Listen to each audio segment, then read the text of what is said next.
నమస్తే, నా పేరు విద్యాసాగర్. మీకు జచ్చాన తెలుగు న్యూస్లోకి స్వాగతం, సుస్వాగతం. వార్తలు రెడీగా ఉన్నాయి, ఒకసారి ఎట్లా చూద్దాం. వ్యవసాయంపై గుజరాత్లో శిఖర్ ఆగ్రా సదస్సు, రైతులు శాస్త్రవేత్తలను ఉద్దేశించి ప్రసంగించనున్న మోడీ. వరి వద్దన్న ముఖ్యమంత్రి మనకు వద్దు, ఇదో నినాదం కావాలి వైఎస్ షర్మిల. హైదరాబాద్లో ఒకేసారి 7 కంపెనీలు ప్రారంభం, మంత్రి కేటీఆర్. బీసీలపై బీజేపీది దొంగ ప్రేమ, కేంద్రంపై రేవంత్ ఆగ్రహం. 19 నుంచి సీఎం జిల్లాల పర్యటన, రేపు ఎల్లుండి హైదరాబాద్లో సమీక్షలు, దళిత బంధు ధాన్యం సేకరణపై చర్చ. గుజరాత్లో జరుగుతున్న సహజ జీరో బడ్జెట్ వ్యవసాయంపై జరుగుతున్న శిఖర్ ఆగ్రా సదస్సులో ప్రధాని నరేంద్ర మోడీ గురువారం దేశవ్యాప్తంగా రైతులు శాస్త్రవేత్తలను ఉద్దేశించి ప్రసంగించనున్నారు. ఈ మేరకు కేంద్ర వ్యవసాయ శాఖ మంత్రి నరేంద్ర సింగ్ తోమర్ బుధవారం ట్వీట్ చేశారు. సహజ వ్యవసాయంపై 3 రోజుల జాతీయ సదస్సు డిసెంబర్ 14న ప్రారంభమై డిసెంబర్ 16న ముగియున్నది. ఉదయం 11 గంటల సమయంలో ప్రధాన మంత్రి వర్చువల్గా రైతులను ఉద్దేశించి ప్రసంగిస్తారు. गृह और सहकारिता मंत्री श्री अमित भाई शाह, केंद्रीय कृषि और किसान कल्याण मंत्री नरेंद्र सिंह तोमर जी, गुजरात के मुख्यमंत्री श्री भूपेंद्र भाई पटेल जी, उत्तर प्रदेश के मुख्यमंत्री योगी आदित्यनाथ जी, अन्य सभी महानुभाव, देश के कोने कोने से हजारों की संख्या में जुड़े मेरे किसान भाई और बहनों, देश के कृषि सेक्टर, खेती, किसानी के लिए आज का दिवस बहुत ही महत्वपूर्ण है।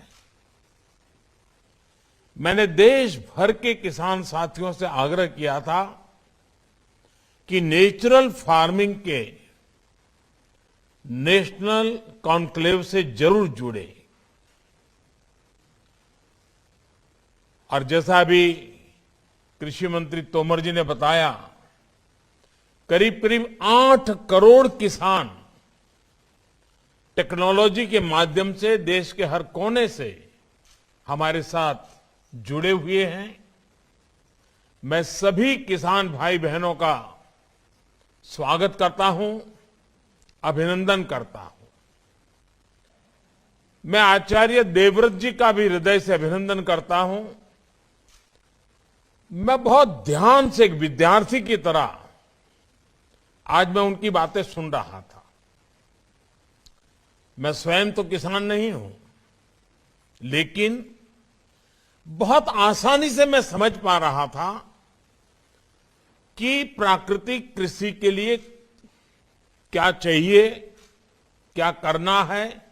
बहुत ही सरल शब्दों में उन्होंने समझाया है और मुझे पक्का विश्वास है आज का उनका ये मार्गदर्शन, और मैं जानबूझकर आज पूरा समय उनको सुनने के लिए बैठा था, क्योंकि मुझे मालूम था कि उन्होंने जो सिद्धि प्राप्त की है, प्रयोग सफलतापूर्वक आगे बढ़ाए हैं, हमारे देश के किसान भी उनके फायदे की इस बात को कभी भी कम नहीं आंकेंगे, कभी भी भूलेंगे नहीं। साथियों, ये कॉन्क्लेव गुजरात में भले हो रहा है, लेकिन इसका दायरा, इसका प्रभाव पूरे भारत के लिए है, भारत के हर किसान के लिए है। एग्रीकल्चर के अलग अलग आयाम हो, फूड प्रोसेसिंग हो, नेचुरल फार्मिंग हो, ये विषय 21वीं सदी में भारतीय कृषि का कायाकल्प करने में बहुत मदद करेंगे।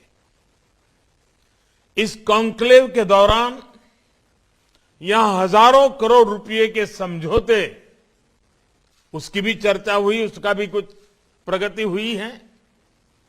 इनमें भी इथेनॉल, ऑर्गेनिक फार्मिंग और फूड प्रोसेसिंग को लेकर जो उत्साह दिखा है, नई संभावनाओं को विस्तार देता है। मुझे इस बात का भी संतोष है कि गुजरात में हमने टेक्नोलॉजी और नेचुरल फार्मिंग में तालमेल के जो प्रयोग किए थे, वो पूरे देश को दिशा दिखा रहे हैं।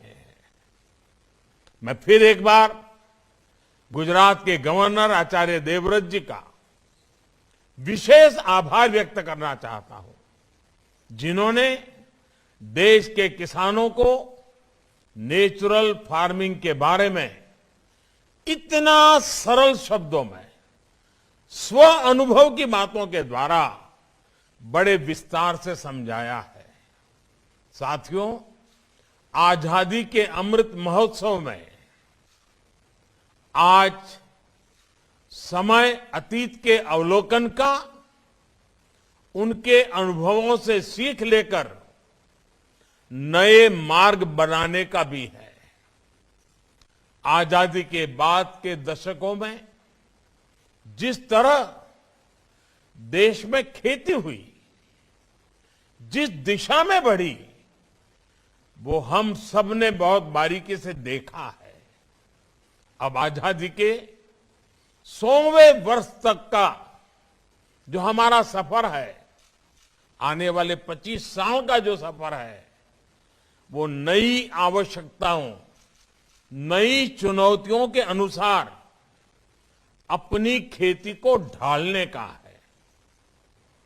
बीते 6-7 साल में बीज से लेकर बाजार तक किसान की आय को बढ़ाने के लिए एक के बाद एक अनेक कदम उठाए गए हैं। मिट्टी की जांच से लेकर सैकड़ों नए बीज तैयार करने तक, पीएम किसान सम्मान निधि से लेकर लागत का 1.5 गुना एमएसपी करने तक, सिंचाई के सशक्त नेटवर्क से लेकर किसान रेल तक अनेक कदम उठाए हैं।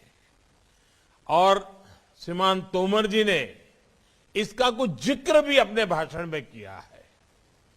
खेती के साथ साथ पशुपालन, मधुमक्खी पालन, मत्स्य पालन और सौर ऊर्जा, बायोफ्यूल जैसे आय के अनेक वैकल्पिक साधनों से किसानों को निरंतर जोड़ा जा रहा है।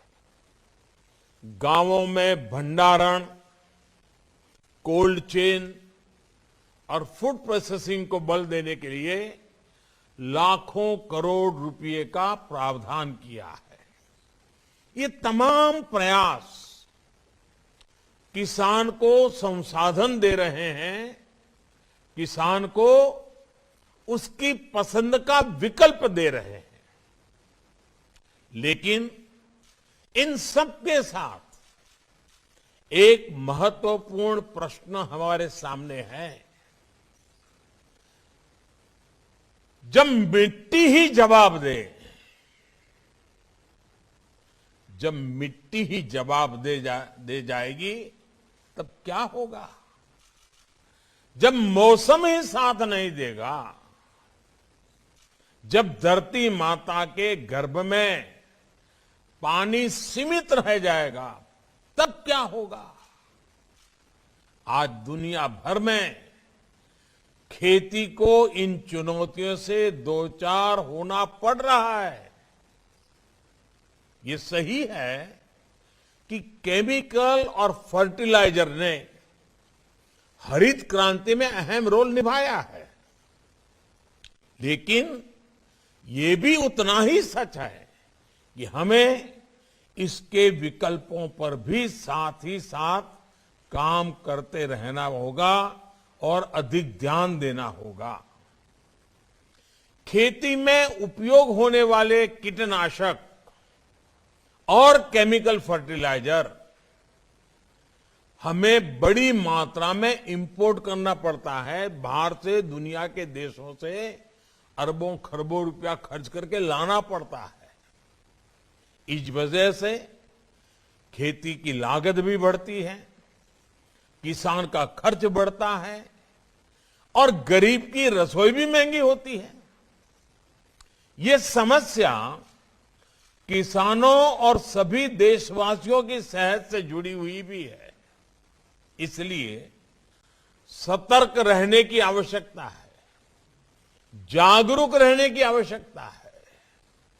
साथियों, गुजरात में एक कहावत है, हर घर में बोली जाती है, पानी आवे तो पहला पाळ बांधो। पानी पहला पाळ बांधो है આપણે ત્યાં બધા જ કહેતા હોય છે। इसका तात्पर्य ये कि इलाज से पहले परहेज बेहतर। इससे पहले की खेती से जुड़ी समस्याएं भी विकराल हो जाए, उससे पहले बड़े कदम उठाने का ये सही समय है।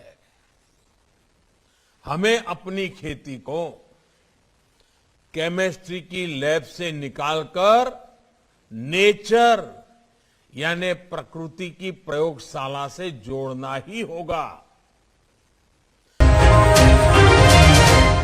ముఖ్యమంత్రి కేసీఆర్ను గద్దె దించితేనే తెలంగాణ రైతులకు న్యాయం చేకూరుతుందని వైఎస్ఆర్టీపీ అధినేత్రి వైఎస్ షర్మిల అన్నారు। వరి వద్దన్న ముఖ్యమంత్రి మనకు వద్దని ఇది ఒక నినాదం కావాలని చెప్పారు। గత 70 రోజుల్లో రాష్ట్ర వ్యాప్తంగా 206 మంది రైతులు ఆత్మహత్యలు చేసుకున్నారని ఆందోళన వ్యక్తం చేశారు। 37 రోజుల్లో 34 మంది రైతులు బలవంతంగా తనువు చాలించారంటే ప్రభుత్వం రైతుల పట్ల ఎలాంటి వైఖరి అనుసరిస్తున్నదో తెలుస్తుందని చెప్పారు। మెడికల్ డివైజెస్ పార్కుల్లో ఒకేసారి 7 కంపెనీలకు ప్రారంభించడం సంతోషం కలిగిస్తుందని industries IT minister KT Rama Rao అన్నారు। 2017లో మొదలైన మెడికల్ డివైజెస్ పార్కుల్లో ఇప్పుడు చాలా కంపెనీలు వచ్చాయని పేర్కొన్నారు। కరోనా టైంలో సవాళ్లు ఎదురైనప్పటికీ యూనిట్లు పెట్టడానికి ఎంటర్ప్రైనర్లు ముందుకు వస్తున్నారని అన్నారు। ఈ పార్కులో యూనిట్లు పెట్టడానికి 50 కంపెనీలు ఆసక్తి చూపించాయని, ఆ కంపెనీలు రూపాయలు 1424 కోట్లు పెట్టుబడులు పెట్టనున్నాయని కేటీఆర్ అన్నారు।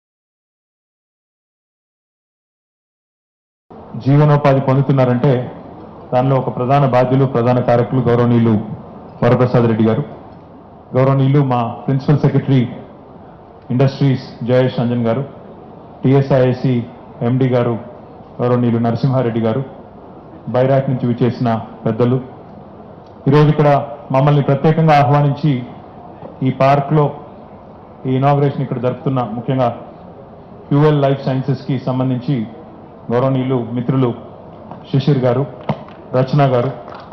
I have known Shishir, I am guessing a lot of you, many of you in fact, don't speak Telugu, so I am going to switch.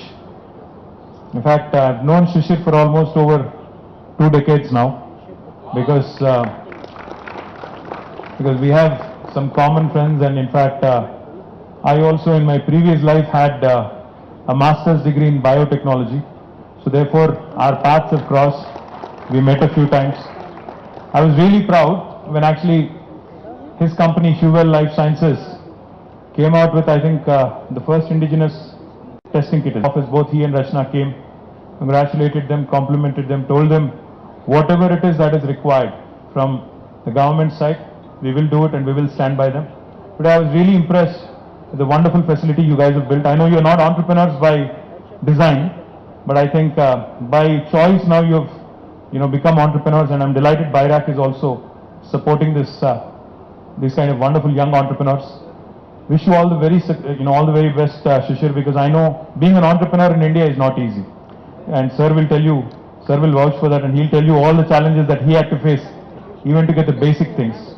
But I'm delighted that this medical devices park in Hyderabad in Sultanpur has shaped up really well. And one day, in fact, on a single day, we are inaugurating about 7 facilities. And I was just told by my Director of Life Sciences, Shakti, that we are running out of space. There is hardly any space left here anymore. So therefore, more than 50 companies who have taken land here, out of which 7 have already commenced operations. There are several others who are also going to be following them. I do believe this very, very strongly, that Hyderabad is the life sciences capital of India. Hyderabad will continue to consolidate its strengths in the entire life sciences spectrum, and with talented young entrepreneurs like Shishir and Rachna, I think it will further consolidate and further strengthen our efforts and strengthen our city's position as the premier destination for life sciences in India. So congratulations and thank you very much for honoring us and inviting us to your wonderful facility. Wish you all the very best. Open more and more of these facilities and keep inviting us back. Thank you. OBC కులగణన విషయంలో కేంద్రం వైఖరిపై తప్పుబట్టారు TPCC అధ్యక్షుడు Revanth Reddy. Twitter వేదికగా మోడీ సర్కార్పై విమర్శలు చేశారు. దేశ జనాభాలో 50% పైగా ఉన్న బీసీ కులాల జనగణన చేయడానికి కేంద్రంలోని మోడీ సర్కార్ తిరస్కరించడం అంటే ఆయా వర్గాలకు తీవ్ర అన్యాయం చేయడమే అంటూ మండిపడ్డారు. బీసీలపై బీజేపీ ప్రేమ కొంగజాపం దొంగజాపం అని దీన్ని బట్టి అర్థమవుతుందని చెప్పారు. బీసీల మనోభావాలను గౌరవించని బీజేపీ తగిన మూల్యం చెల్లించక తప్పదంటూ హెచ్చరించారు రేవంత్ రెడ్డి. తెలంగాణ ముఖ్యమంత్రి కేసీఆర్ ఈ నెల 19వ తేదీ నుంచి జిల్లాల పర్యటనకు వెళ్లనున్నారు. 19వ తేదీన వనపర్తి జిల్లా కలెక్టర్ కార్యాలయాన్ని ప్రారంభించనున్నారు. వైద్య కళాశాలల భవనానికి శంకుస్థాపన చేస్తారు. తెరస జిల్లా కార్యాలయాన్ని కూడా ప్రారంభిస్తారు. 20న జనగణమ జిల్లాలో పర్యటించి జిల్లా కలెక్టర్ కార్యాలయాన్ని ప్రారంభించడంతో పాటు అభివృద్ధి కార్యక్రమాల్లో పాల్గొంటారు. త్వరలోనే మరికొన్ని జిల్లాల పర్యటనలు ఖరారు కానున్నాయి. వాటిలో అచ్చంపేట నియోజకవర్గం పరిధిలో ఉమామహేశ్వర్ లిఫ్టు రిజర్వాయర్కు శంకుస్థాపన, 100 పడకల ఆసుపత్రి ప్రారంభోత్సవం కార్యక్రమాలు ఉంటాయి. నిజామాబాద్, జగిత్యాల, యాదాద్రి, భువనగిరి, వికారాబాద్ జిల్లాలో పర్యటించి కలెక్టర్ కార్యాలయ భవనాల ప్రారంభోత్సవాలు, అభివృద్ధి కార్యక్రమాల్లోనూ పాల్గొంటారు. ఈ సందర్భంగానే ఆయా జిల్లాలో తెరస కార్యాలయాన్ని ప్రారంభిస్తారు.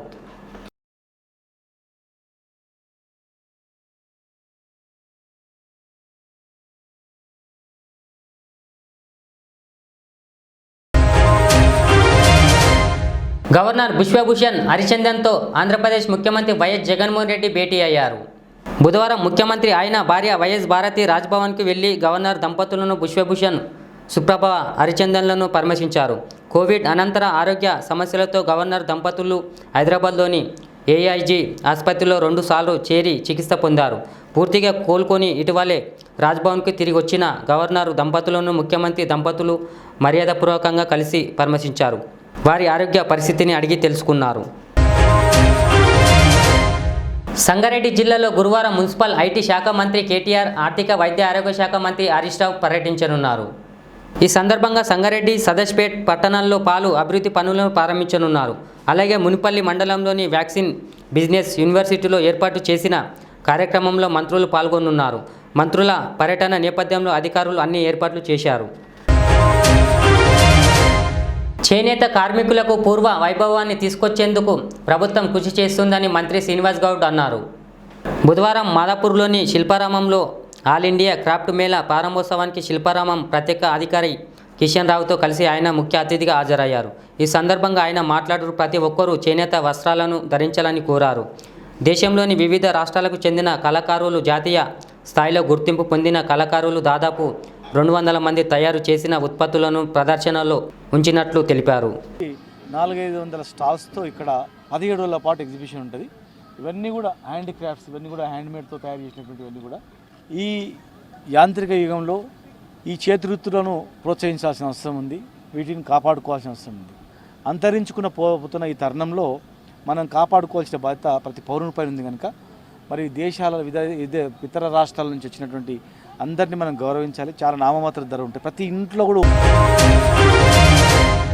బీజేపీ కార్పొరేటర్లను తాను కలవడం లేదన్నది అవాస్తవమని, అది నిరూపిస్తే చెవి కోసుకుంటానని మేయర్ గద్వాల విజయలక్ష్మి అన్నారు.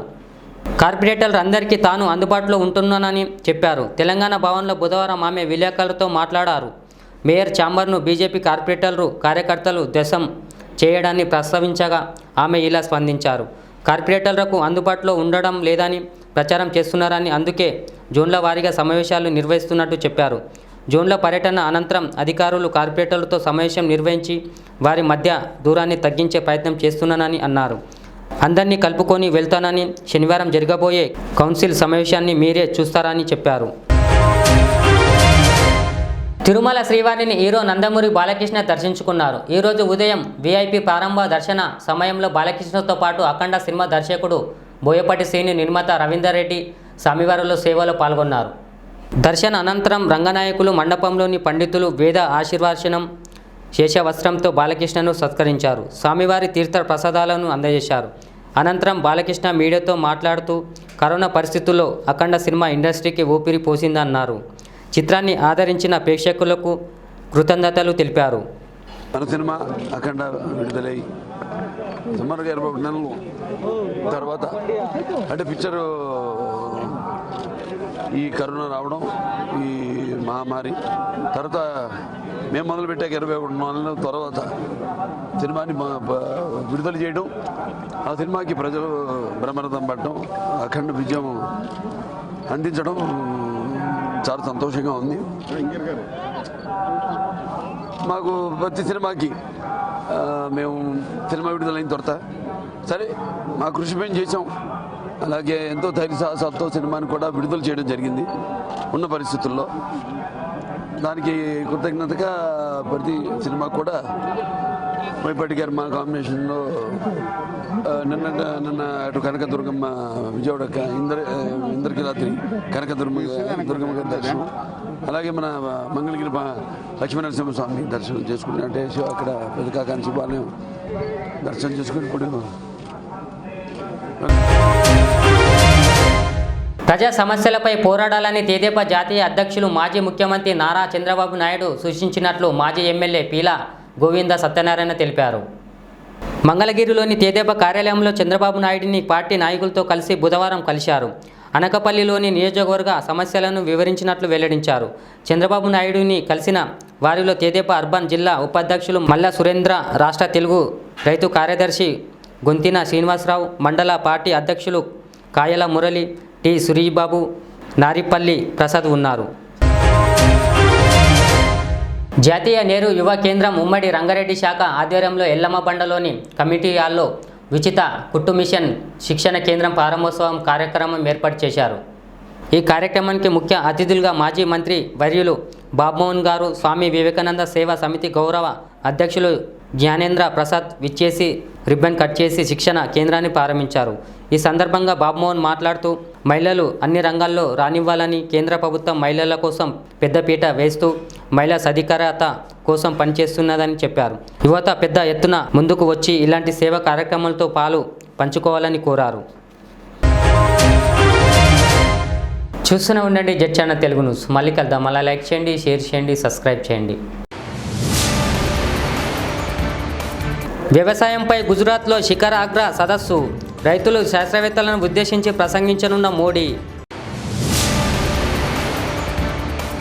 వరి వద్దన్న ముఖ్యమంత్రి మనకు వద్దు, ఇదో నినాదం కావాలి వైఎస్ షర్మిల. హైదరాబాద్లో ఒకేసారి 7 కంపెనీలు ప్రారంభం, మంత్రి కేటీఆర్. బీసీలపై బీజేపీది దొంగ ప్రేమ, కేంద్రంపై రేవంత్ ఆగ్రహం.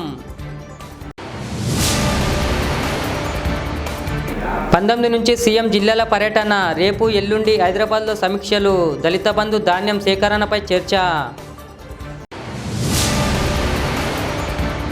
रियाज इस्लामिक स्कूल तालीमी मैदान में एक नया इनकलाब, इस्लामिक और मॉडर्न एजुकेशन की अजीम दरसगाह। 23 साल तजुर्बे के बाद तलबा और तालिबात के लिए रियाज इस्लामिक स्कूल पेश करता है हिफ्ज़ कुरान, नाज़िरा कुरान, क़ायदे के अलावा नर्सरी ता 10वीं जमात तक की तालीम का बेहतरीन नज़्म। बच्चों के लिए हॉस्टल की सहूलत, मुस्तहिक़ तलबा के लिए खुसूसी रियायत, तलबा और तालिबात के लिए अलहदा क्लासेस के माकूल नज़्म, खुसूसी computer classes, hardware and software training, बच्चों में तहरीर और तकरीरी सलाहियतों को उजागर करने के लिए हफ्तावारी प्रोग्राम, काबिल और मुशफ़िक़ असातिज़ा इकराम की निगरानी में बेहतरीन तालीम नज़्म। सुबह 8 बजे तक शाम 4:30 बजे दाखिले जारी हैं, उजलत कीजिए। Riyaz Islamic school, opposite lane, new SR petrol pump, Vattepally, Hyderabad. Al Riyaz tours and travels नज़द Riyaz health care clinic, Mustafa Nagar, Falaknuma, Hyderabad. Air ticketing international और domestic, visa endorsement, immigration, passport दाखिल करने में ताबुन, विजिट वीजा और उम्रा वीजा के लिए हमसे रब्त करें। वेस्टर्न यूनियन और मनीग्राम के साथ साथ दीगर सहूलियात भी मौजूद। Proprietor Mohammad Riyaz Ahmed, Al Riyaz tours and travels. खिदमत का मौका दें, आपका इत्मीनान हमारी कामयाबी।